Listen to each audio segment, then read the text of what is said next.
that yes, you know, this is our neck, the part and the region from here, the lower end of the mandible and the clavicle and the suprasternal notch and the clavicle and this part, all this part is called the neck, which is the between face and the lower trunk. Okay, so this is the neck, and we are going to start it.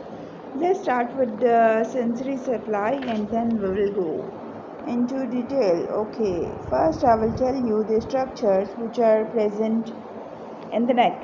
In the neck, the respiratory structures, the larynx, pharynx are over here, and behind it alimentary canal structures are here.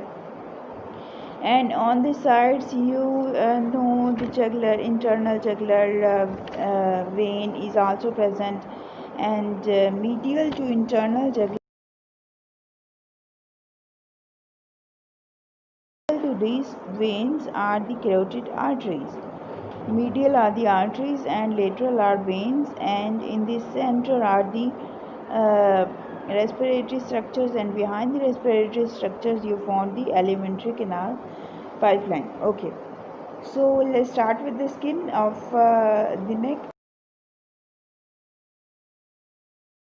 Skin of the neck. The skin of the neck has the this sort of horizontal cleavage lines, and cleavage lines are very important because cleavage line, whenever we have to give NCN, we give and the according to the cleavage line, because if we are not following the cleavage line,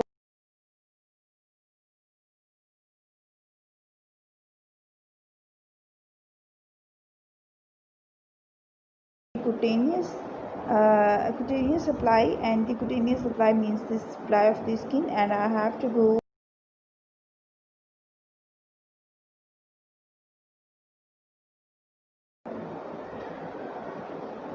I will search for another picture, and the picture has gone somewhere. Where is the picture?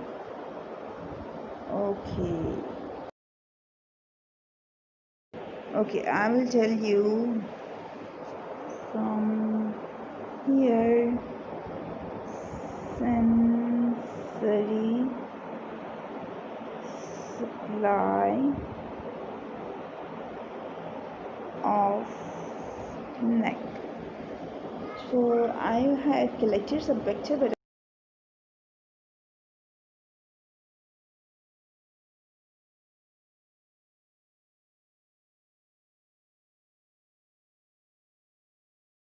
so these nerves are supplying the 1, 2, 3, 4, 5 and 6, 1 and 7. These are the nerves which are supplying the cutaneous supply of the neck, I mean the skin of the neck. So first I will tell you that in this neck the superficial fascia is present, but the superficial fascia is very thin membrane, because it's not as much thick as it is over other structures of the body, but very thin here, and the muscle is also included. Superficial fascia, which is the platysma, and we will discuss in detail the platysma later. Now we are going to discuss the cutaneous nerves of the neck. So let me tell you one thing, that the posterior part of the neck, this is the posterior part of the neck which is supplied by the posterior rami. You know that this one is the C4, C5, and this is the greater occipital nerve. These are basically the posterior rami. So the anterior part, this is the anterior part of the neck, and this one is the posterior part of the neck. Okay, so the anterior part of the neck is supplied by the anterior rami, and the posterior part is supplied by the posterior rami of the cervical necks. Okay, and the greater let me tell you one thing which is very important, the highest point. This is the highest point of the skull. You know, the name of this point is the vertex. We call this highest point as the vertex. And from the vertex till down, the greater occipital nerve, which is coming from the C2, is supplying this part. Okay, greater occipital nerve is supplying this part, and greater occipital nerve is basically coming from the C2. Okay, and this is the third occipital, this is the fourth, this is the fifth. These are the posterior rami of the cervical nerves, and this is the lesser occipital nerve, which is supplying the posterior part of the auricular, and this is the lesser occipital nerve. The vertex is supplied by the greater occipital nerve, and lower it is supplied by the lesser occipital nerve, and then this part is supplied by the posterior rami of the cervical nerve C3, C4 and C5. Okay, come to the next part, come to the front region, come to the anterior part. For the anterior part, let me tell you one thing, that this sternocleidomastoid muscle, you know, this sternocleidomastoid muscle is present over here. This sternocleidomastoid muscle is very important, has very important relations with the anterior sensory nerves. Okay, all the sensory nerves are, some are just superior, anterior to the sternocleidomastoid, some are inferior, some are posterior, and some are like that.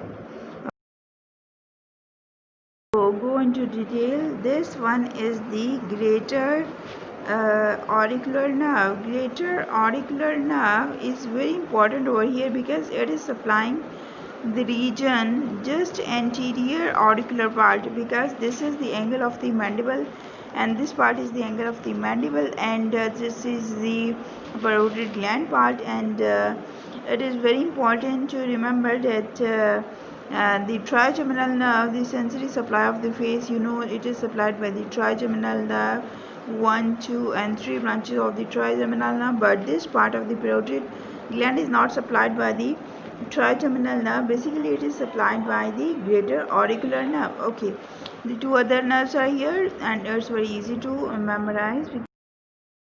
Okay, this is the transverse cervical nerve. Transverse cervical nerve is basically coming from the C2 and C3. I have already told you that the anterior part is supplied by the anterior rami. So from the anterior rami, the transverse cervical nerve is coming from the C2 and C3. And okay, this cervical plexus, these basically these nerves are coming from the cervical plexus. So the transverse cervical nerve is the nerve which is coming transversely, and is then here it divides into two branches. One is anterior, which supplies the upper part, and the posterior, which supplies the lower part. Okay, then we are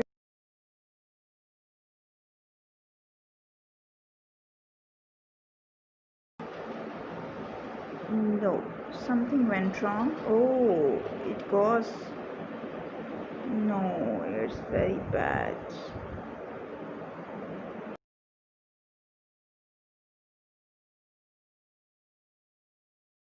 Okay, then we come with the supraclavicular nerve. This is the supraclavicular nerve.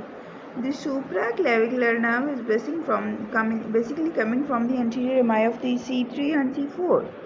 Okay, you know that C2, C3, C4, all these anterior rami are supplying sorry, the anterior rami are supplying the anterior part, while the C2, C3, C4 and C5 posterior rami are supplying the posterior part of the neck, so it is very easy to memorize.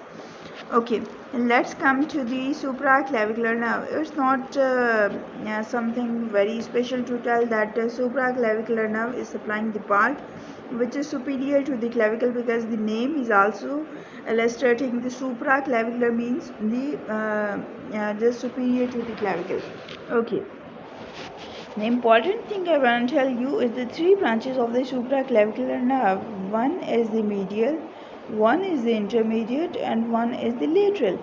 The medial is supplying just anterior part of the clavicle, and the intermediate is just intermediate part of the clavicle, and the lateral one. And the lateral one, for the lateral one, I will tell you that this is the shoulder region, shoulder over here. Okay, so the lateral part is also supplying the shoulder, even the muscle over here, which is the muscle, the deltoid muscle. The deltoid muscle is also supplied by the sensory supply I am talking about. The sensory supply of the deltoid muscle and the tip of the shoulder is supplied by the lateral branch of the supraclavicular nerve. Lateral nerve of the supraclavicular branch, which is supplying the shoulder, the tip of the shoulder, and the deltoid part too. Intermediate is supplying the intermediate part, and the medial is supplying the anterior part. Hopefully, I got you people got everything, and thank you so much.